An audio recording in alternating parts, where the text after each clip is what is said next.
Have you ever been hurt by someone, then watched them go cold, silent, and distant right after? That part can break you more than the first wound, because now you are not only in pain, you are also left with a question that keeps echoing in your mind. If they cared, why did they disappear? If it mattered, why did they step back when things needed honesty the most? Here is the part most people never see. Sometimes the distance is not created because the feeling is gone. Sometimes it begins because the feeling is too strong, too uncomfortable, too exposing for them to face, and that is what makes this so painful. You are reading their silence as an answer, while inside them it may be a storm they do not know how to handle. Stay with me, because this changes how you see everything. The person who pulled away after hurting you may not be free from emotion at all. They may be trapped inside it, but even if that is true, it still leaves you carrying the weight of what they refused to face, and that is where this whole pattern becomes both tragic and deeply unfair. When a person pulls away after causing pain, the natural reaction is to take that distance personally. It feels like a hidden message. It feels like proof that what you shared did not mean enough for them to stay present, explain themselves, or try to make things right. That interpretation is very human. It makes sense. But when you are dealing with someone who has an avoidant pattern, the truth is often more layered than it looks. Their distance is rarely a simple sign of not caring. It is not always a clean emotional cut. It is not always the absence of love, attachment, or memory. Many times, it is a protective move that activates when their inner world becomes too intense for them to manage. The second they realize they have hurt you, something unstable begins inside them. It is not only guilt, it is exposure. It is the sharp awareness that they caused damage, and now there is pressure to respond, repair, explain, and stay emotionally present. For someone who survives by staying controlled, calm, and self-contained, that moment can feel like losing all inner balance. So instead of stepping toward the problem, they step away from it.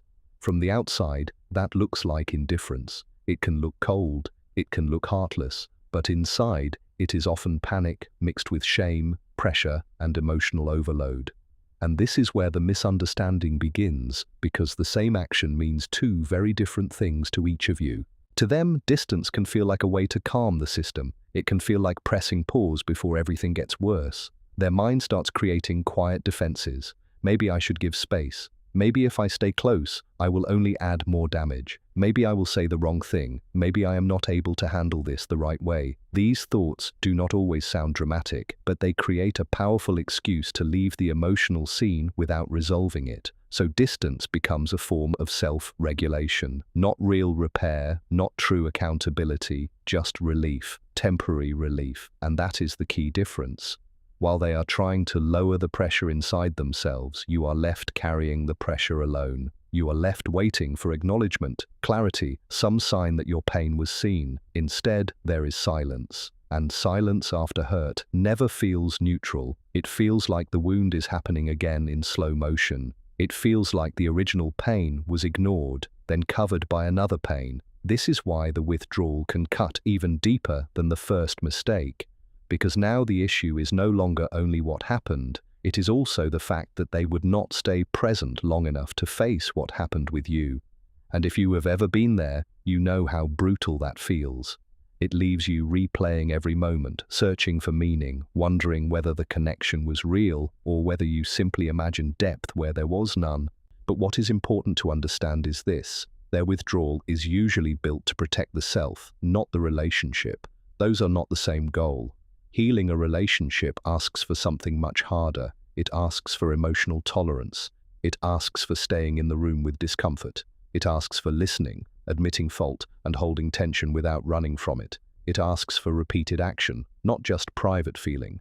But an avoidant coping style usually chooses immediate internal relief over long-term repair. That is why they step back without seeing that they are extending the exact pain they say they do not want. There is another layer too. For many people like this, closeness never feels purely safe. It also feels risky. Intimacy can feel like losing freedom, losing control, losing the ability to stay protected. So when conflict happens, closeness stops feeling warm and starts feeling dangerous. It becomes exposure. It becomes accountability. It becomes the place where they may be seen in ways they are not ready for. And when that happens, leaving feels easier than staying. Not because staying is wrong, but because staying requires emotional muscles they may not have built yet. So yes, they may care. Yes, they may feel bad. Yes, they may think about what happened. But none of that changes the hard truth that you are still the one left in the emotional aftermath, trying to make sense of absence that came right after injury.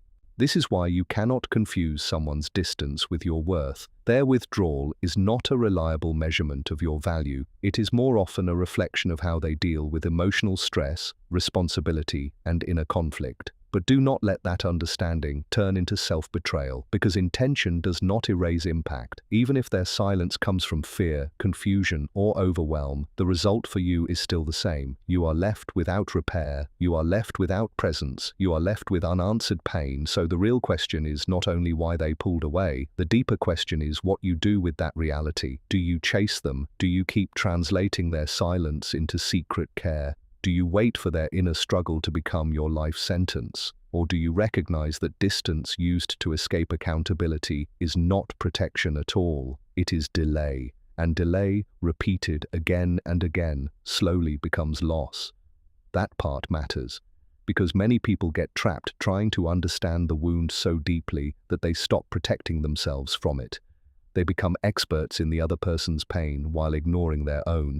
They learn every reason, every pattern, every fear.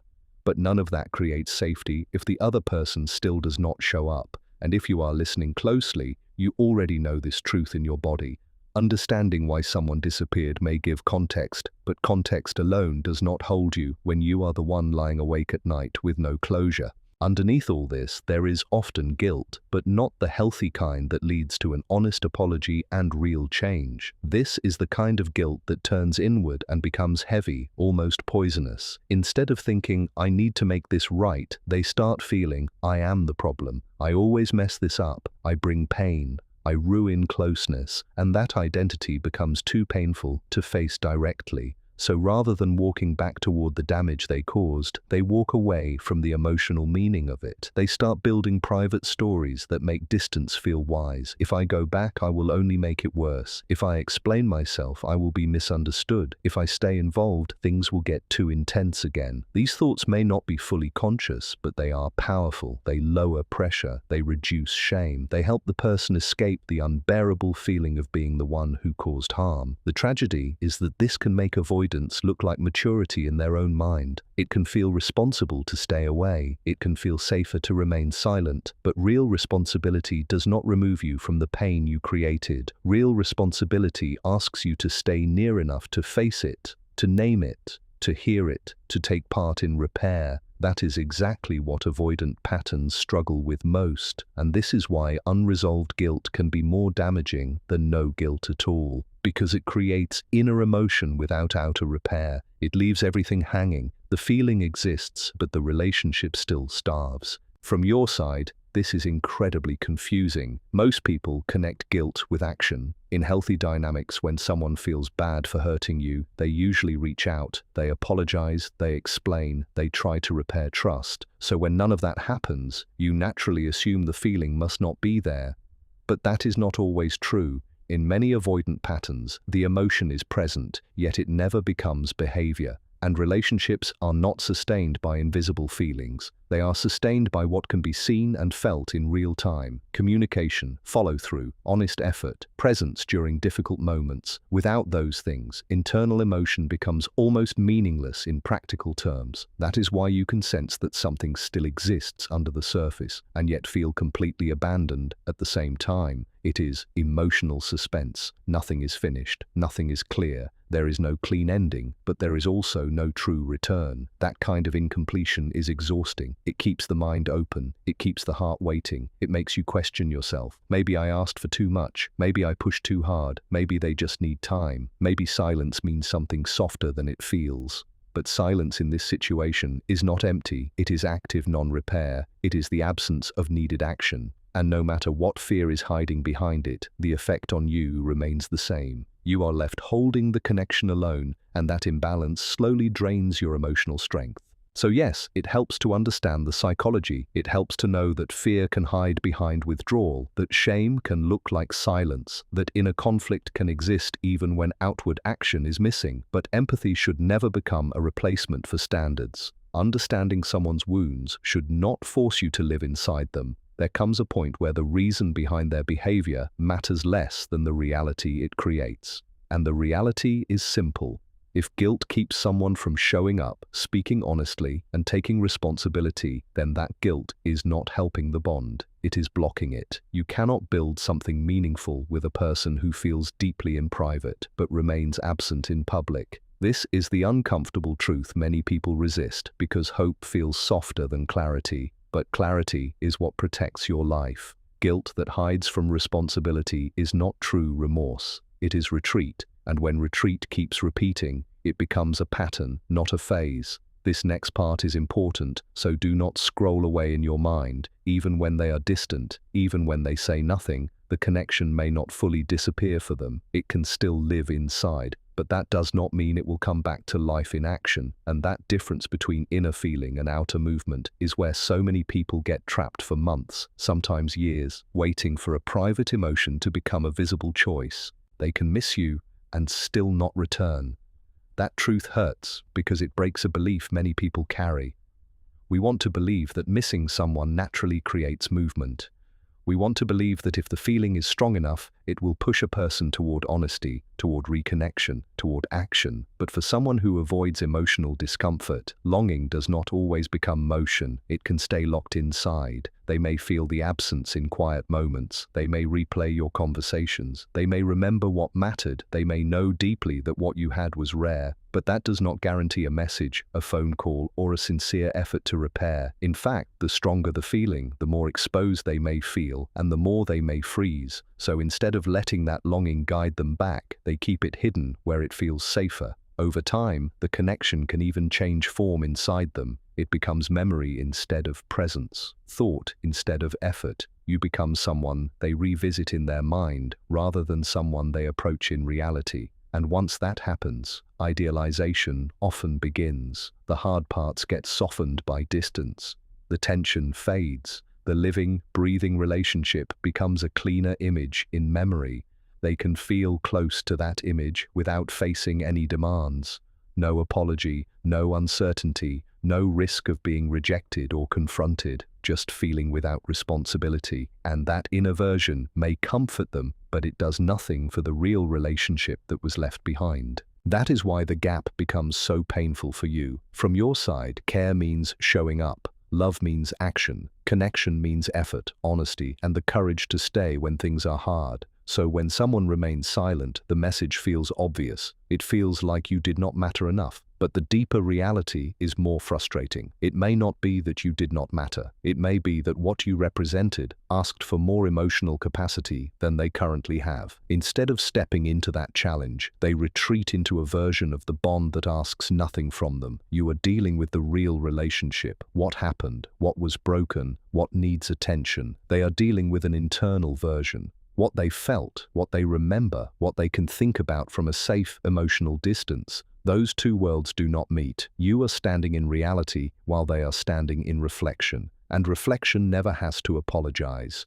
Reflection never has to rebuild trust. Reflection never has to answer hard questions. It only has to exist. But a relationship cannot survive on that. Feeling is not enough. Memory is not enough. Missing someone in silence is not enough.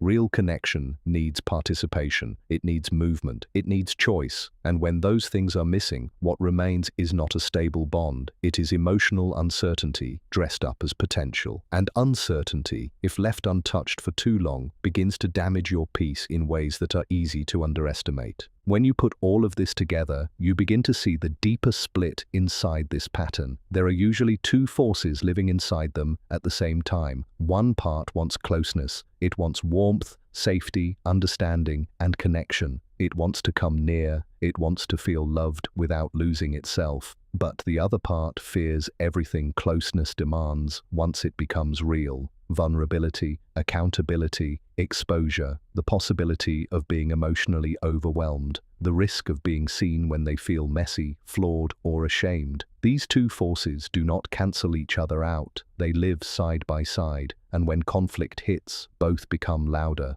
One part knows they care, one part may even want to repair, but the other part believes that staying close will only create more pain, more intensity, more pressure than they can manage. So instead of working through the conflict, they leave it suspended. They step back and try to contain it from a distance. But containment is not healing. Holding a problem still is not the same as solving it. And after they leave, the cycle often continues privately. The feeling does not die. The desire does not vanish. It returns in quiet moments, in little flashes, in nights when distraction no longer works. Then the pull toward you appears again.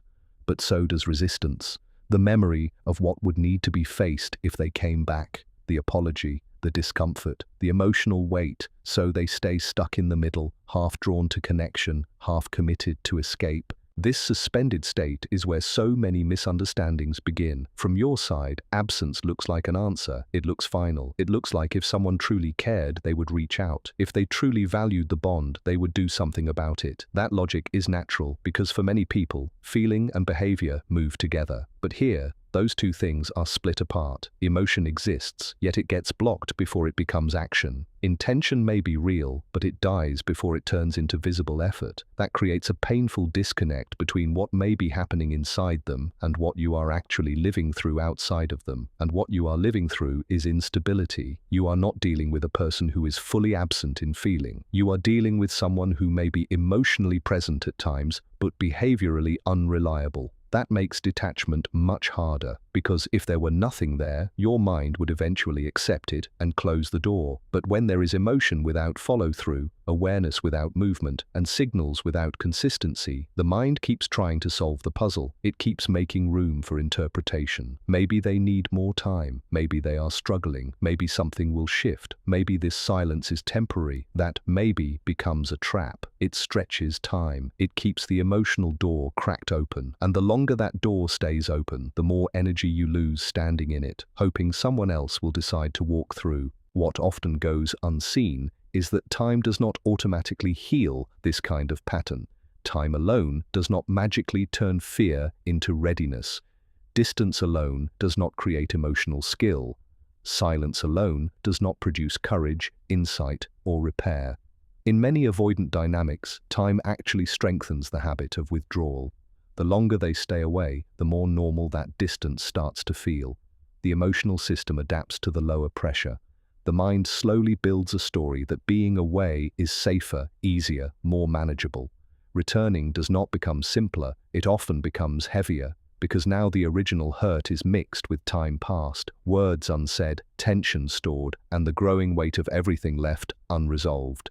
So the conflict inside them may remain real, but it becomes quieter on the outside, less visible, less likely to become action. This is why inner struggle should never be confused with progress. Just because someone is torn does not mean they are close to change. Just because they feel a lot does not mean they are building the capacity to act differently. Struggle by itself proves pain, not growth. What matters is translation. Does their inner experience become consistent outward behavior? Does it become accountability, communication, and steady effort? Or does it keep recycling them back into distance because distance is what regulates their nervous system? That is the real test. And if the answer keeps being distance, then that is the pattern you have to judge by, not the hidden feelings that never fully arrive in your life. There is also a deeper emotional difference at work here. For you, emotional truth may naturally want expression. If something is real, you want it to be visible. If love exists, you want it shown. If hurt happens, you want it addressed. You want inner feeling and outer behavior to match. That feels honest, that feels safe. But for someone with this pattern, emotional truth can remain inside and still feel complete to them. They may feel something powerfully, privately, and still not believe it must become action right away. The feeling stays internal, the behavior stays limited, and while that may be how they survive emotionally, it does not create security in a relationship, because relationships are built where emotion becomes action, where care becomes consistency, where remorse becomes repair, where longing becomes movement. Without that, the bond stays unstable, no matter how much feeling exists under the surface. This is why you can understand their fear and still decide the relationship is not safe for you. Those two truths can live together. You can see their humanity without sacrificing your own peace. You can accept that their struggle is real without letting it become your future. And that distinction matters more than people realize, because many hearts get trapped trying to prove patience while their nervous system is slowly wearing down from uncertainty. This is your reminder. Compassion does not require self-abandonment. Love does not require waiting forever. And insight does not require you to keep standing in a doorway where nobody consistently meets you. Still, there is one more painful truth. Sometimes the person pulling away is not free, not healed, not indifferent, but internally divided in a way that keeps repeating the same outcome. They may come close for a moment, then back off, feel strongly, then shut down, miss you, then say nothing, think of you often, then stay hidden. This creates a cycle of closeness and distance that can feel emotionally addictive because every small sign of feeling reactivates hope. You think, there it is, that means something, that means the connection is alive, and maybe it does, but alive is not the same as available. Emotionally active is not the same as emotionally dependable. This is one of the hardest lessons in love. A connection can be meaningful and still not be sustainable. A person can care and still not be capable. A bond can be deep and still not become stable. Do not miss that, because many people lose years trying to turn emotional potential into practical reality. They wait for private feelings to grow into public choices. They wait for inconsistency to become commitment. They wait for confusion to become clarity. Sometimes it happens, but often, without deep inner work and repeated behavioral change, the cycle simply repeats in a slightly different shape. Same longing, same retreat, same silence, same hope, same disappointment. And if that is the pattern, then the pattern itself becomes the truth you have to believe, not the rare moments that almost convince you something different is about to begin. So the final clarity is simple, even if it hurts. If someone keeps getting torn between coming closer and pulling away, and the behavior that repeats most is pulling away, then that pulling away is the real pattern, not the hidden emotion, not the possible future, not the imagined version of what they might do if fear disappeared. The real pattern is the repeated behavior, and repeated behavior is what creates your emotional reality. That is what shapes trust. That is what defines safety. That is what tells your body whether it can rest or whether it must stay alert. So yes, they may still think about you. Yes, they may still carry guilt, memory, longing, and unfinished feeling. But if none of that becomes stable action, then it cannot build a life with you. It can only build uncertainty around you. And uncertainty is not love you can live on. It is not enough to be felt in someone's private world. To sustain a real connection, care has to step out of hiding. It has to speak, it has to return, it has to stay. If it cannot do that, then what you are left with is not a relationship in motion. It is a relationship in suspension. And suspension, stretched over time, slowly becomes grief. So if you needed the truth, here it is. Their distance may not mean you meant nothing, but if they keep choosing distance over repair, then your next step cannot be built on what they feel. It has to be built on what they do, and that is where your freedom starts.